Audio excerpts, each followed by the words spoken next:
talk about the current high prices. So the high price, I mean that's driven by the situation in West Africa, where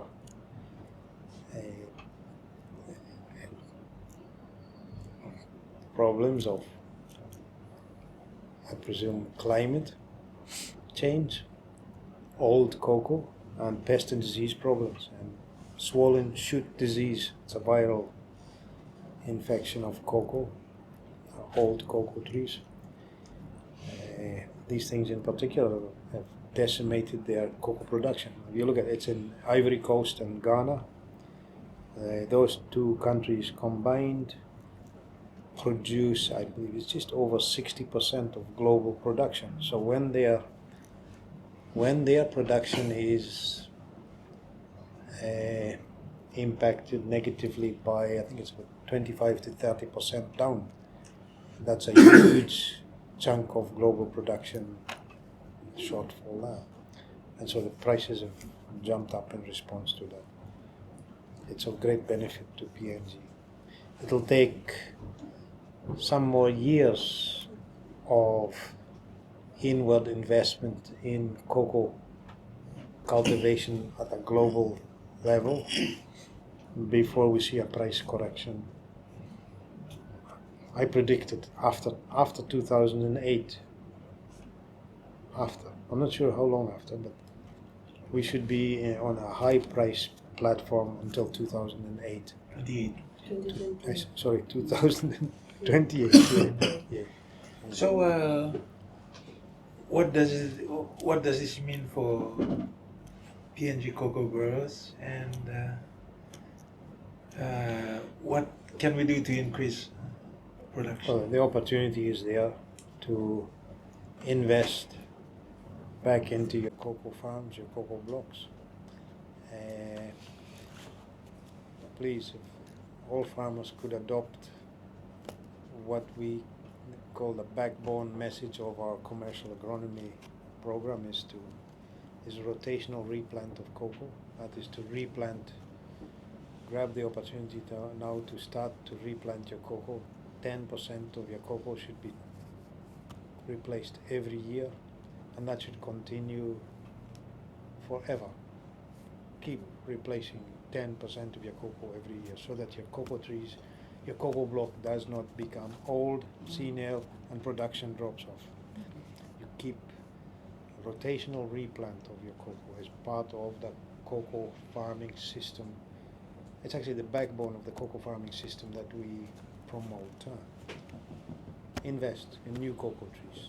That's the best thing people can do. The challenge at the moment is planting materials availability. There is not enough good quality planting materials available from the plant breeding stations, from the budwood gardens and nursery facilities that have been put in place. Nowhere near enough to meet the demand at the moment. That places the industry at risk in the short to medium term, in that many hectares of cocoa are being planted with substandard planting materials, self-saved seed, select people grabbing a pod off a hybrid tree, they nursery it, sell it to their friends and say, here's some hybrid cocoa. That is not hybrid cocoa, that's open pollinated cocoa. You have no damned idea what it is. Hybrid cocoa comes from closed pollinated seeds from the plant breeding stations. With under PPAP, a large number of budwood gardens and nurseries were put in place for the multiplication of the polyclonal selections. You will also see the same project intervention model was adopted by the EU straight. It's the FAO, EU funded FAA project across the Sepik region. Same model. They focused on investing in what I describe as decentralized planting materials production and distribution system. So they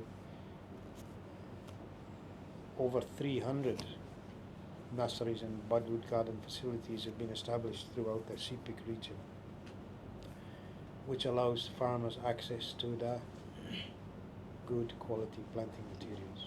So they are storming ahead. I predict that the Sepik provinces may overtake Bougainville in the not too distant future.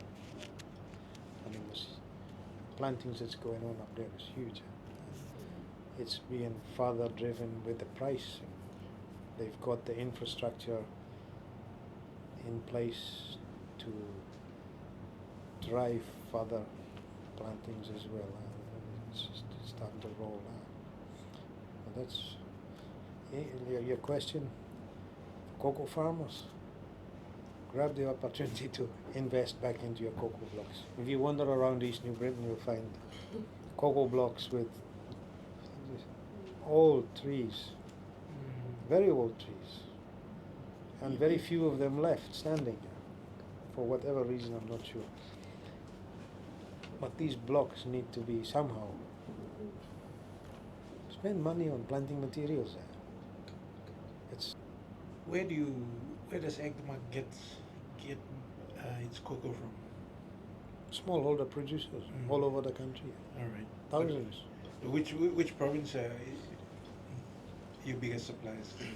Obviously, let me think. Bougainville is the biggest supplier. East New Britain and Sepik provinces. That's just off the top of my head. Yeah. How about my province, Morobe? It's actually, it is picking up without question. There's far more people getting into cocoa farming there. We're doing a lot of work there. It is one of our main centers of operation. There's a lot more cocoa starting to come to market in Morobe province.